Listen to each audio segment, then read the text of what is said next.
Hi hello friends అందరికీ నమస్కారం. చక్రతిక్ vlogs ఛానల్కి స్వాగతం.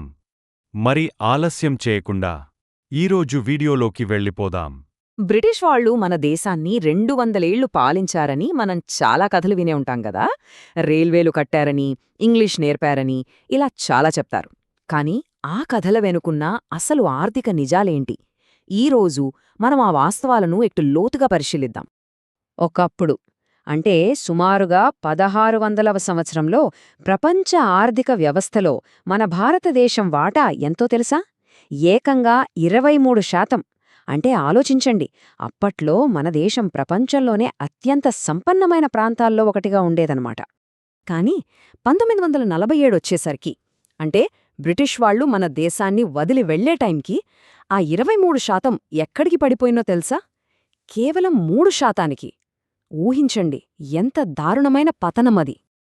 అసలు ఈ 200 ఏళ్లలో ఏం జరిగింది? ఎక్కడ 23%, ఎక్కడ 3%? ఇంత పెద్ద ఆర్థిక పతనం ఎలా సాధ్యమైంది? ఈ ప్రశ్నకు సమాధానం వెతుకుతూ మన విశ్లేషణ మొదలుపెడదాం. బ్రిటిష్ పాలన గురించి మాట్లాడినప్పుడల్లా ఒక మాట ఖచ్చితంగా వినిపిస్తుంది. ఏంటంటే, రైల్వేలు భారతదేశానికి బ్రిటిష్ వారిచ్చిన గొప్ప బహుమతి అని. మరది నిజంగా బహుమతేనా, లేక దాని వెనుక వేరే కథేమైనా ఉందా? చూద్దాం. ఇదిగోండి, ఒకవైపు మనకు చెప్పే కథ రైల్వేలు మన అభివృద్ధి కోసం, మన సౌకర్యం కోసం కట్టారని. మరోవైపు చారిత్రక వాస్తవాలు. అసలు నిజమేంటంటే, అవి బ్రిటిష్ వాళ్ల లాభాల కోసం వేసిన ఒక పక్కా ప్లాన్. రైల్వేల వెనుక అసలు ఉద్దేశం చాలా స్పష్టంగా ఉంది. మొదటిది, మన దేశంలో పండే పత్తిలాంటి విలువైన ముడిసరుకులను ఓడరేవులకు చేర్చాలి, అక్కడ్నుంచి బ్రిటన్కు ఎగుమతి చేయాలి. రెండోది, బ్రిటన్లో తయారైన వస్తువులను మన దేశంలోని మారుమూల ప్రాంతాలకు కూడా అమ్మి లాభాలు గడించాలి. మరి దీనికి డబ్బెక్కడిది? అంతా మన పన్నుల నుంచే తీసుకున్నారు. కానీ లాభాలు మాత్రం బ్రిటిష్ పెట్టుబడిదారులకు గ్యారంటీ ఇచ్చారు. అందుకే చరిత్రకారులు దీన్ని ఇండియన్ల డబ్బుతో, ఇండియన్ల నష్టంతో బ్రిటిష్ వాళ్ళు చేసుకున్న ప్రైవేట్ వ్యాపారం అని అంటారు. రైల్వేలు కేవలం ఒక ఉదాహరణ మాత్రమే. అసలు కథ, అసలు దోపిడీ ఇంకా చాలా పెద్దది. ఇప్పుడు మనం బ్రిటిష్ పాలనలో జరిగిన అతిపెద్ద ఆర్థిక దోపిడీ గురించి మాట్లాడబోతున్నాం. ప్రముఖ ఆర్థికవేత్త ఉత్సాహ్ పట్నాయక్ గారు చేసిన ఒక అంచనా ప్రకారం బ్రిటిష్ వాళ్లు మన దేశం నుంచి దోచుకెళ్లిన సంపద విలువ వింటే షాకవుతారు. ఏకంగా $45 ట్రిలియన్. ఈ అంకె ఎంత పెద్దదో ఊహించడం కూడా కష్టమే. మరి ఇంత పెద్ద దోపిడీ ఎలా సాధ్యమైంది? దీనికోసం వాళ్లు కౌన్సిల్ బిల్స్ అనే ఒక తెలివైన, కానీ చాలా మోసపూరితమైన వ్యవస్థను వాడారు. సింపుల్గా చెప్పాలంటే, బ్రిటిష్ వారు మన దేశం నుంచి సరుకులు కొనుక్కునేందుకు మన పన్నుల డబ్బునే వాడారు. అంటే వాళ్ల జేబులోంచి ఒక్క రూపాయి కూడా పెట్టకుండా మన సరుకుల్ని ఉచితంగా తీసుకెళ్లారు. ఆ సరుకుల్ని వేరే దేశాలకమ్మి సంపాదించిన బంగారం, వెండి అంతా వాళ్ల ఖజానాలోకే వెళ్ళిపోయింది. ఆ $45 ట్రిలియన్ ఎంత పెద్ద మొత్తమో అర్థం కావాలంటే ఒక చిన్న పోలిక చూద్దాం. ఇప్పుడున్న యునైటెడ్ కింగ్డమ్ వార్షిక జీడీపీ సుమారు $3.1 ట్రిలియన్.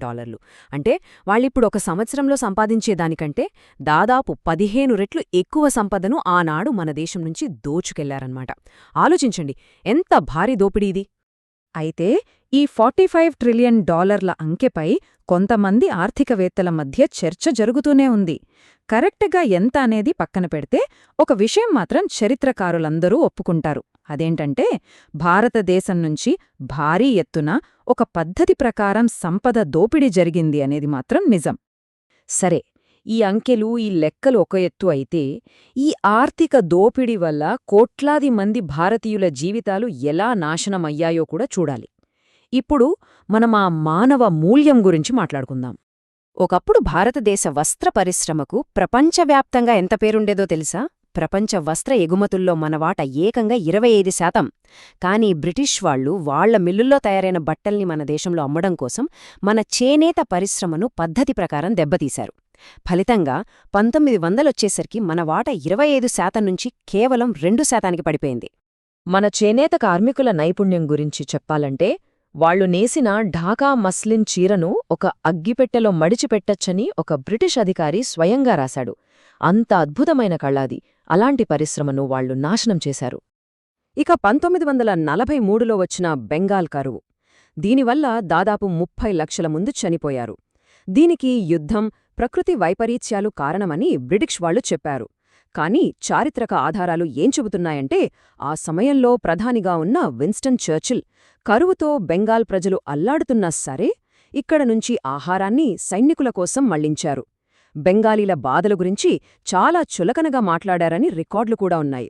సరే, బ్రిటిష్ పాలనలో అంతా చెడే జరిగిందా? వాళ్లు వదిలివెళ్లిన వారసత్వాన్ని కూడా ఒకసారి నిష్పక్షపాతంగా చూడాలి కదా? నిజమే, వాళ్లు వెళ్ళిపోయాక కూడా మనకు ఉపయోగపడినవి కొన్ని ఉన్నాయి. ఒక కామన్ లా సిస్టమ్, దేశాన్ని కలిపేందుకు ఇంగ్లీష్ భాష, కొన్ని మౌలిక సదుపాయాలు ఇలాంటివి. సతీ సహగమనాన్ని రద్దు చేయడంలో కూడా వాళ్లు మన సంఘ సంస్కర్తలకు సాయపడ్డారు. కాని మనం గుర్తుంచుకోవాల్సిందేంటంటే ఇవన్నీ వాళ్లు మనమీద ప్రేమతో చేసినవి కాదు, వాళ్ల పరిపాలనా సౌలభ్యం కోసం చేసుకున్న ఏర్పాట్లు మాత్రమే. సో, ఫైనల్గా మనం చూసిందేంటి? రైల్వేలు బహుమతి అని చెప్పారు, కాని అది దోపిడీకి ఒక సాధనమని తేలింది. న్యాయమైన వ్యాపారమన్నారు, కాని అది $45 ట్రిలియన్ దోపిడీ అని అర్థమైంది. మనల్ని నాగరికుల్ని చేస్తున్నామన్నారు, కాని ఒక సంపన్న దేశాన్ని వలసగా మార్చారు. మనల్ని ఏకం చేస్తున్నామన్నారు, కాని విభజించి పాలించు అనే నీతితో మన మధ్య చిచ్చుపెట్టారు. ఇక్కడ మనం ఒక ముఖ్యమైన విషయాన్ని అర్థం చేసుకోవాలి. 1947లో మనకు స్వాతంత్ర్యం వచ్చినప్పుడు మనం 0 నుంచి ప్రయాణం మొదలుపెట్టలేదు. 0కి తీసుకురాబడిన ఒక దేశాన్ని మళ్లీ పునర్నిర్మించడం మొదలుపెట్టాం. ఈ చరిత్ర అంతా ఎవరో ఒకరిని నిందించడానికి కాదు, మన బలాన్ని, మన పట్టుదలని మనం అర్థం చేసుకోడానికి. ఒకసారి ఆలోచించండి, ప్రపంచ జీడీపీలో 23% నుంచి 3%కి పడిపోయిన ఒక దేశం మళ్లీ ఈ రోజు ప్రపంచంలోనే 5వ అతిపెద్ద ఆర్థిక వ్యవస్థగా ఎలా నిలబడగలిగింది? ఇది కదా అసలైన కథ. మన అద్భుతమైన పునరుత్థాన ప్రయాణానికి ఇది నిదర్శనం. జై హింద్.